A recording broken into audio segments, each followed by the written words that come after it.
तो भैया हम गीतकार शक्ति सूर्या आप सब भोजपुरी श्रोतागण के प्रणाम करतानी। जैसन कि आप लोग के मालूम बा कि हम अपना चैनल पर रोज एगो फुल फ्री सॉन्ग पर वीडियो अपलोड करीना। अगर हमारे चैनल पर नया बानी तो चैनल के सब्सक्राइब कर ली ताकि ये तरह का नोटिफिकेशन सबसे पहले आप तक पहुँचे। और लाइक कर दी एगो वीडियो की और कमेंट में बताए कि सॉन्ग कैसा लगल। जो सॉन्ग सुनावे जाता नहीं वो अपने देश के राष्ट्रपिता महात्मा गांधी जी के ऊपर बाटे। जौन एगो बालक ये देश को त्रासदी देख के उनकी मूर्ति के सामने जाके का कहता के उन्हें भाव में कहता अपन दुख प्रकट करता। ये सॉन्ग में बाटे। उम्मीद ना पूरा विश्वास बा कि ये तरह का सॉन्ग पहली बार आइल हुई। तो चली शुरू करते हैं जा। एकर मुखड़ा कुछ ए प्रकार के बा। अरे हमनी के छोड़ी के नगरियान हो आ कहाँ वहाँ गइल ए बापू,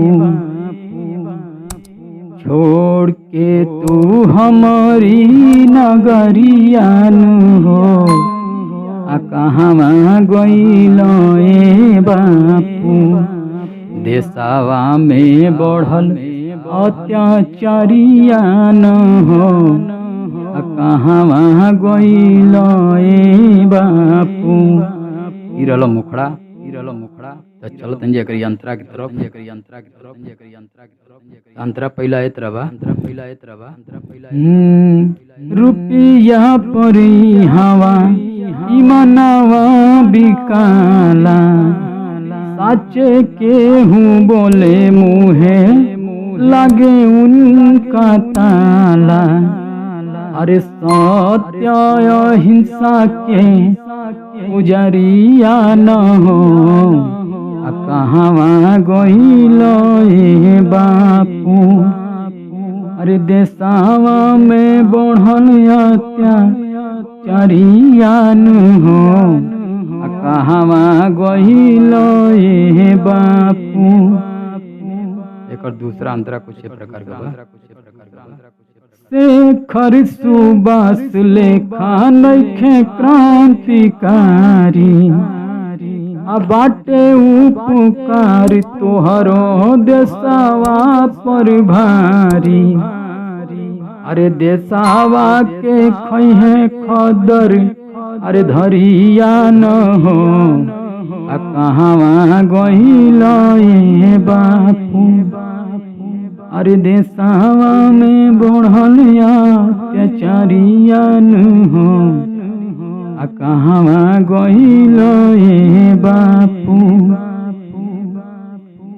तीसरा और लास्ट अंतरा कुछ प्रकार के बाटे। शीशक रोवे आज भारत मैया, पाप के नदी में डूबे सत्य के नैया।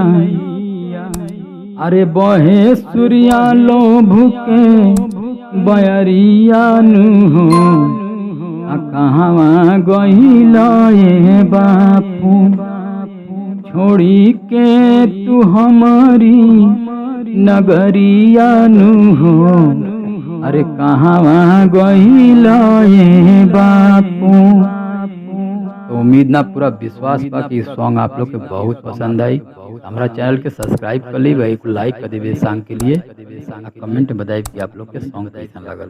वीडियो देखे खातिर बहुत बहुत धन्यवाद।